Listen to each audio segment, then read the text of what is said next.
Allez, l'édito international d'abord avec Vincent Hervouet. Bonjour Vincent. Bonjour Dimitri, bonjour à tous. L'intronisation de Donald Trump, c'est donc ce soir 18h heure française. Oui, à Washington, il est près de 2h du matin. Il dort dans l'antichambre, à la porte du pouvoir, comme le veut la tradition. Il est logé à Blair House, l'hôtel particulier qui est en face de la Maison-Blanche et qui sert le reste du temps de résidence aux hôtes de marque.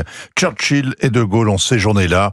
Leurs fantômes ont peut-être veillé sur son sommeil, car eux aussi ont connu la gloire, la chute, puis la revanche.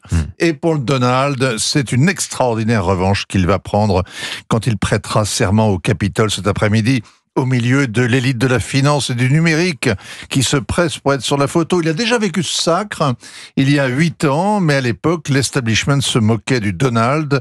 Et le mépris était pire encore il y a 4 ans quand les Trumpistes en rage ont pris d'assaut le bâtiment pour renverser le résultat. Donald Trump aurait été jugé pour ça s'il n'avait pas été réélu. Et ils doivent être nombreux parmi les enragés lourdement condamnés à veiller cette nuit, espérant la grâce de celui qui redevient président. Le canard est toujours vivant, le désespoir, une sottise absolue en politique. Alors, il n'est pas à la porte du pouvoir, il pèse depuis 2 mois déjà sur le cours des événements, la preuve à Gaza. Oui, aux États-Unis, la dictature commence cet après-midi. Donald Trump sera un tyran 24 heures et signera une centaine de décrets. Il prouvera que le pouvoir ne l'intimide pas, la chasse à l'homme sera lancée, l'arrestation et l'expulsion de centaines de milliers de sans-papiers est au programme. Comme il y en a 11 millions, la révolution aura son spectacle permanent. Depuis le 6 novembre, le monde a le vertige et tente d'anticiper l'onde de choc.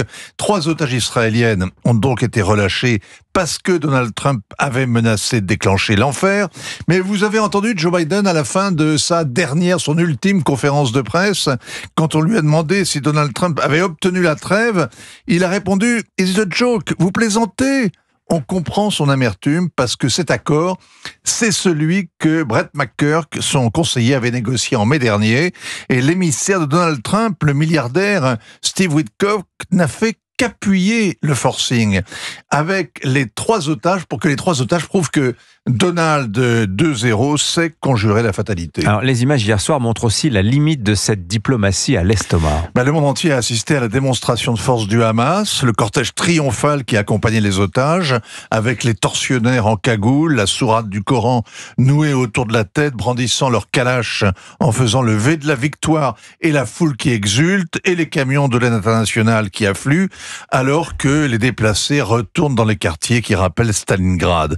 Israël a peut-être éliminé 15 000 terroristes, mais n'a pas obtenu la victoire totale promise par Benjamin Netanyahou. Anthony Blinken prétend que le Hamas a reconstitué ses forces, ses troupes en tout cas. Si tout va bien, le calvaire des otages va durer encore des mois, le supplice des familles israéliennes aussi. Le prochain échange étant prévu samedi, elles vont déjà passer la semaine à prier pour que la trêve tienne jusque-là. Ce n'est pas garanti, rien n'est réglé, il n'y a aucune perspective politique. Le mandat de Donald Trump commence par cette journée des dupes. Alors regardez-le bien, il mange son pain blanc et le monde entier lui souhaite bon appétit.